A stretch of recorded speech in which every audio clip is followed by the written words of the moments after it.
Hey guys, so I thought for today's video I might try something a little bit different. Now, I've talked about the idea of de-Googling on this channel before, the idea of just reducing our reliance on Google services. Now, there's various different reasons why one might want to take a step back from Google, and I'm not going to go into those reasons in this video. I might sort of do a video further on down the road talking about that, but I think you can guess from the word that I use, reliance, there as where I'm coming from in regards to this equation. But when it comes to sort of the values of this channel, I tend to just like to talk a little bit about my perspective, my opinion on things, and stuff that I've discovered and all that kind of stuff.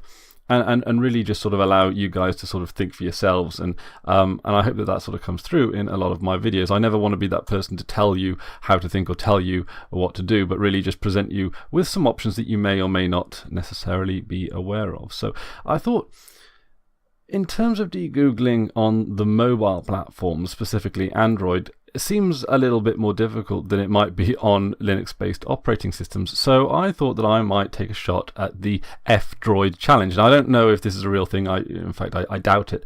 But the idea of not using any Google services whatsoever on your mobile phone and just seeing what you can make of the F-Droid App Store and the various stuff that the F-Droid App Store can provide. So I decided to completely factory reset my phone today, and not even bother even signing in to Google on on first boot. And you can actually skip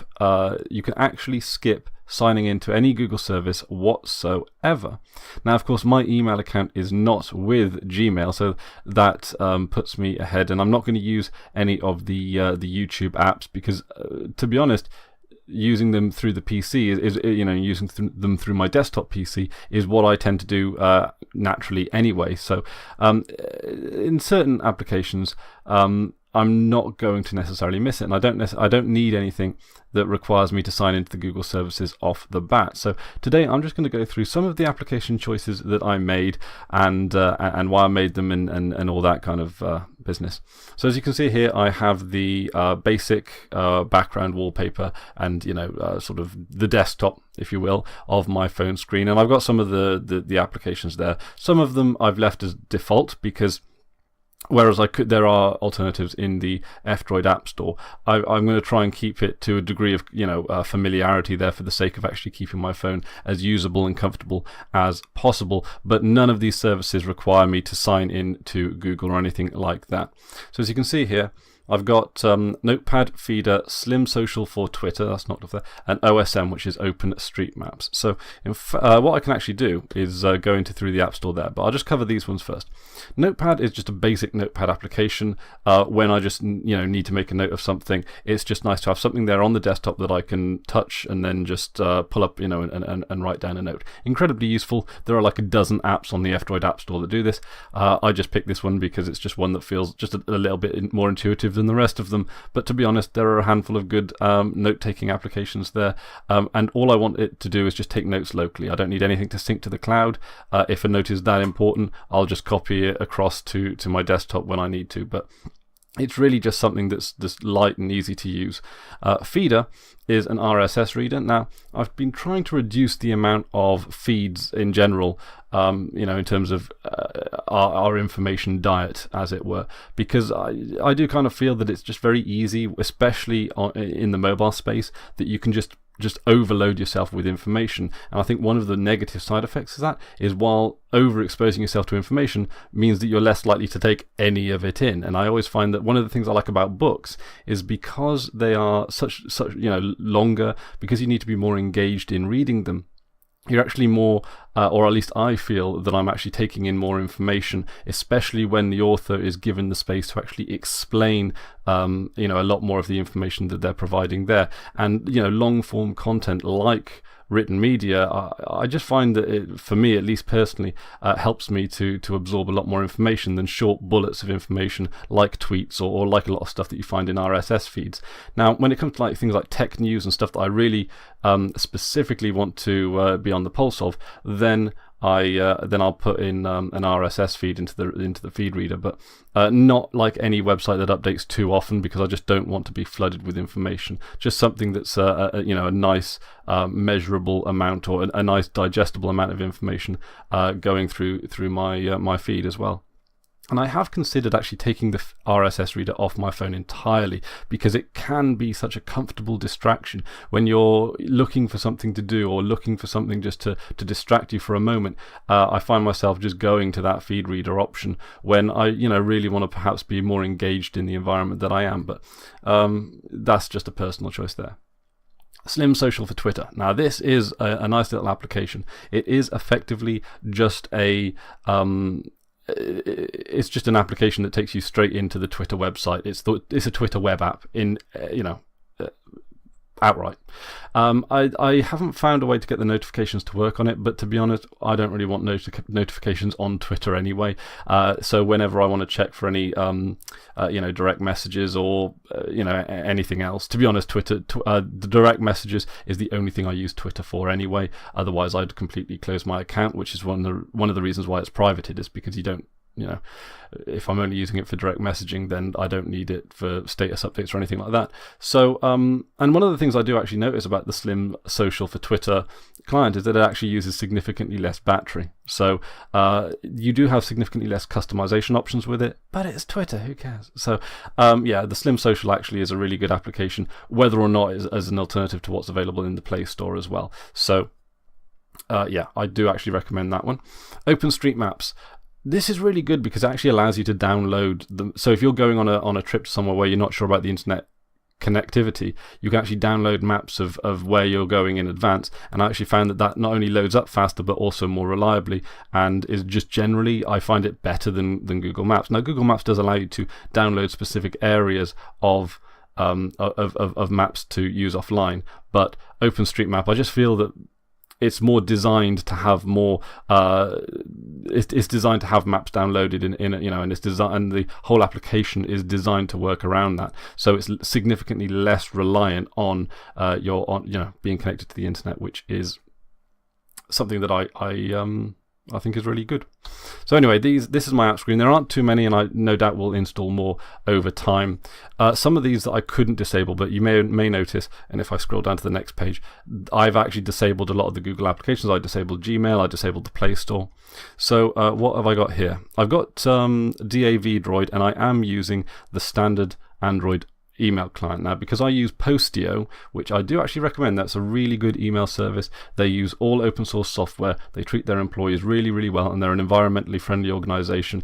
There's more information about that on their website. You do have to pay €1 a month, which isn't really that much considering what you get out of it, and you do actually have a support line as well, and it is actually really quite nice that if you ever get into trouble with your email, that you can actually reach out for help. So that's something that I really do appreciate with Postio, but I think it's just worth the €1 a month if you just want to support open source applications in a more serious environment. They do have a lot of encryption options as well, if that's your jam.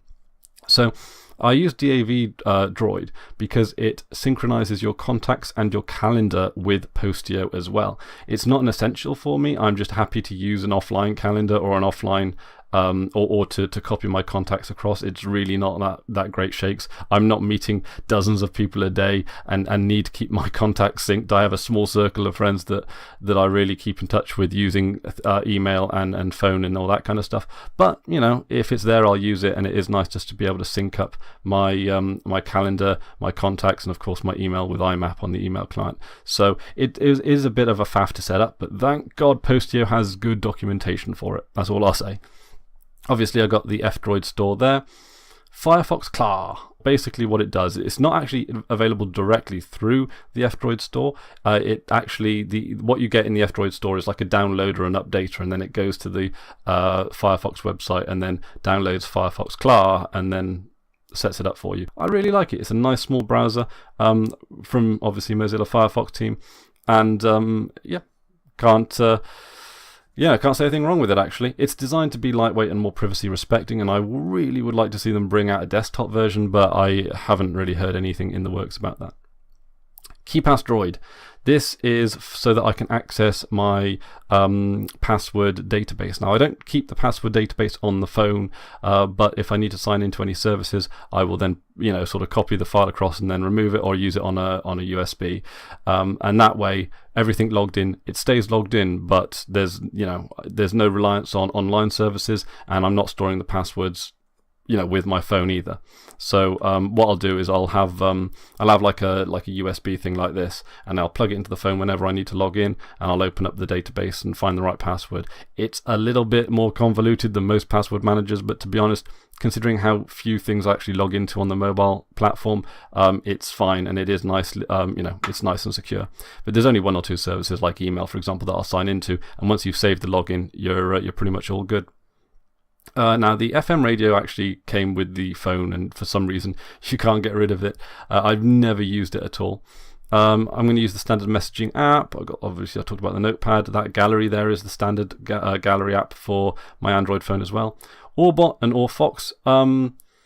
I have noticed that Orbot, which is what connects you to the connects you to the Tor network, is actually made some significant improvements since the last time I used it. I'm not a big user of Tor, but I am no longer going to be using my VPN because of the App Store. It requires an app from the Google Play Store. If I do feel that I actually need it, then I'll pull down the package file itself separately, so you don't necessarily need the App Store to go out and get it. But I'm just going to see if Orbot is going to be able to work for me in that regard. To be honest, in the overwhelming majority of cases, I use like Wi-Fi connections that I am already reasonably comfortable with. I don't connect to Starbucks Wi-Fi or anything like that.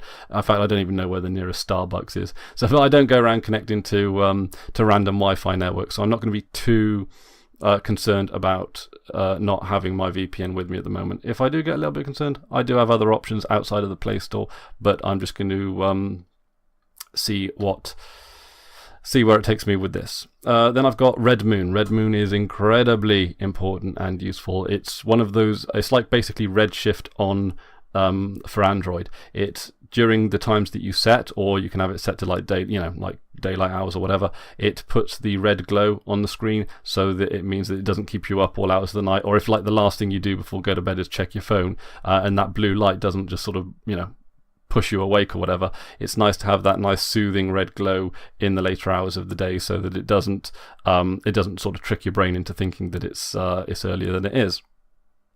Privacy browser. This is a great little privacy browser tool as well, also all available in the F-Droid store, of course. What I really like about Privacy Browser is that it turns off JavaScript by default. And if you do come across a website that does require JavaScript, there's just a little icon in the top right-hand corner. You just pop that, and you then have JavaScript.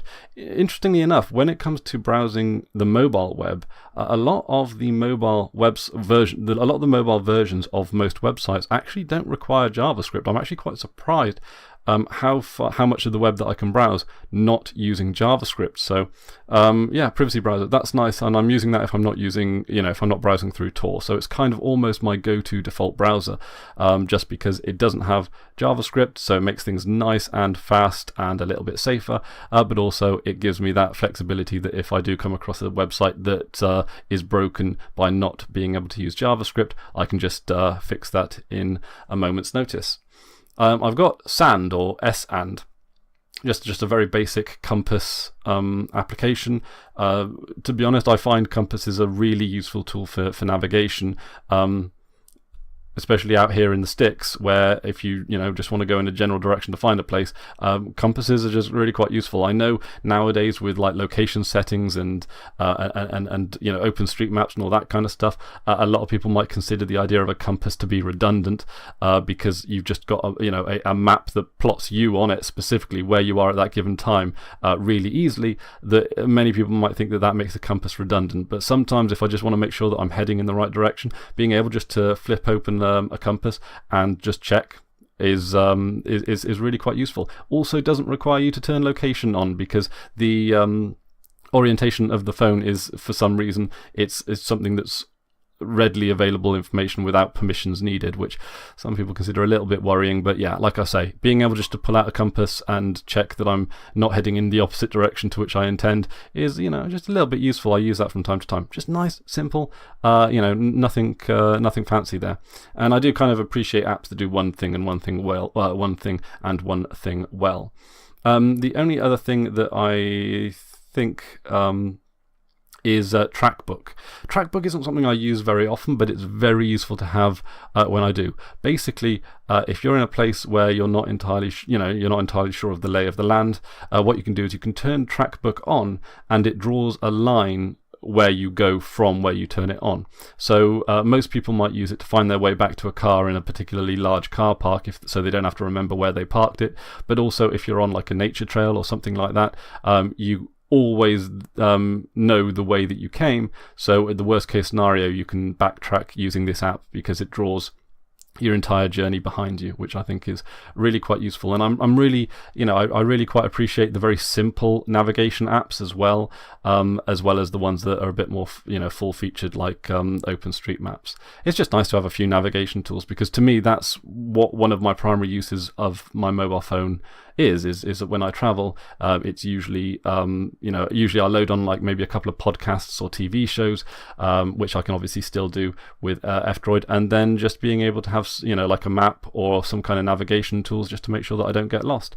Other than that, I probably wouldn't even need a phone really, moreover anything else. I'd probably just have like a Nokia 3310. I think I've still got my Nokia 3310 lying around, and truth be told, I've given some consideration to picking it up again, because I kind of like a lot. Well, I'll probably leave that for another video, but I often feel that smartphones can sort of increase our reliance on technology and increase our reliance on easy solutions, while our skills for sort of navigating the real world without a smartphone become sort of lost to the sands of time. So I think that's about it for me today. But yeah, I'm going to be taking the F-Droid challenge, and probably in about a month's time, I'm going to be making another video telling you about how I got on and whether or not I decided that it was a living hell and that I had to go back to Google, or whether or not it's just as easy just as easy to use my phone without Google as it is with Google. I was looking around at some of the other open source operating systems available for mobile, but because I don't have a particularly well-known model of phone, and I ain't going to go out and spend 300, 400, 500 quid on a Galaxy or a Pixel or anything like that. As far as I'm concerned, that's way too much to spend on a phone. My Eula phone cost me like 130 quid, and yeah, there might not be many Copperhead OS, type distributions that are compatible with it, but I'm not going to go out and spend an extra like 300 or 400 quid just so that I can have an open source operating system. It's still Linux based. You don't need to sign in to Google services to make the most of it, and hopefully we're going to see how well I do on a de-Googlified Android phone. So let me know your guys' thoughts down in the comments section below, of course. Have any of you guys attempted this as well? Truth be told, it doesn't seem like too much of a feat. The only applications I think I'm really going to miss are Discord. And I'll just check that on the desktop, or I'll log in through the website if I have to. But truth be told, Discord, it's hardly going to break my phone experience if I'm not able to access my Discord stuff. It's not a service that I'm particularly attached to, but it's a service that a lot of people I know use, and it's not attached to one of the big tech giants. So I do actually quite like Discord for those purposes, but I'll get by without it, I reckon. So, yeah, that's about it from me today. Thank you very much for watching. Let me know your thoughts, of course, down in the comment section below. I always enjoy hearing those. And until next time, I've been Chris Ware, and you've been awesome. Take care now.